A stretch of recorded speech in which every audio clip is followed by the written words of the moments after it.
22ஆம் தேதி குறைந்த காற்றழுத்த தாழ்வு பகுதி உருவாகும் என்று வானிலை மையம் தற்போது தகவல் வெளியிட்டுள்ளது. நாளை முதல் 21ஆம் தேதி வரை தமிழ்நாட்டில் மிக மிக கனமழை பெய்யும் என்று தெரிவிக்கப்பட்டுள்ளது. தமிழ்நாட்டில் இன்று முதல் 5 நாட்களுக்கு 40 முதல் 50 கிலோமீட்டர் வேகத்தில் பலத்த காற்றுடன் மழை பெய்யும் என்றும் மே 22இல் மிக கனமழைக்கான ஆரஞ்ச் எச்சரிக்கை விடுக்கப்பட்டுள்ளதாகவும் வானிலை ஆய்வு மையம் தெரிவித்துள்ளது.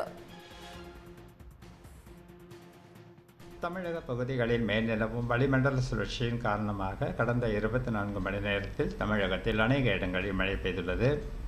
9 இடங்களில் கனமழையும் 3 இடங்களில் மிக கனமழையும் பதிவாகியுள்ளது. அதிகபட்சமாக நீலகிரி மாவட்டம் குன்னூர் மற்றும் கோவை மாவட்டம் மேட்டுப்பாளையத்தில் தலா 17 சென்டிமீட்டர் மழை பதிவாகியுள்ளது. வானிலை முன்னறிவிப்பை பொறுத்தவரை தமிழகம், புதுவை மற்றும் காரைக்கால் பகுதிகளில் அடுத்த 24 மணி நேரத்திற்கு அநேக இடங்களிலும் 19ஆம் தேதி முதல் 21ஆம் தேதி வரை பெரும்பாலான இடங்களிலும் இடைமின்னலுடன் கூடிய லேசானது முதல் மிதமான வரை மழைக்கு வாய்ப்புள்ளது. கனமழையை பொறுத்தவரை அடுத்த 24 மணி நேரத்திற்கு மேற்கு தொடர்ச்சி மலை மாவட்டங்கள், தென் மாவட்டங்கள் மற்றும் தருமபுரி, சேலம், நாமக்கல் உள்ளிட்ட வட உள் தமிழக மாவட்டங்களில் ஓரிரு இடங்களில் கனமழையும், திருநெல்வேலி, தென்காசி மற்றும் கன்னியாகுமரி உள்ளிட்ட மேற்கு தொடர்ச்சி மலையின் தென் பகுதிகளில் ஓரிரு இடங்களில் மிக கனமழைக்கும் வாய்ப்புள்ளது.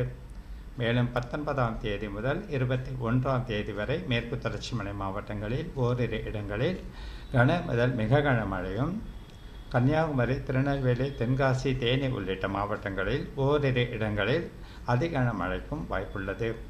சென்னை மற்றும் புறநகர் பகுதிகளை பொறுத்தவரை அடுத்த 2 நாட்களுக்கு வானம் ஓரளவு மேகமூட்டத்துடன் காணப்படும். நகரின் ஒரு சில பகுதிகளில் இடைமின்னலுடன் கூடிய லேசானது முதல் மிதமான வரை மழைக்கு வாய்ப்புள்ளது.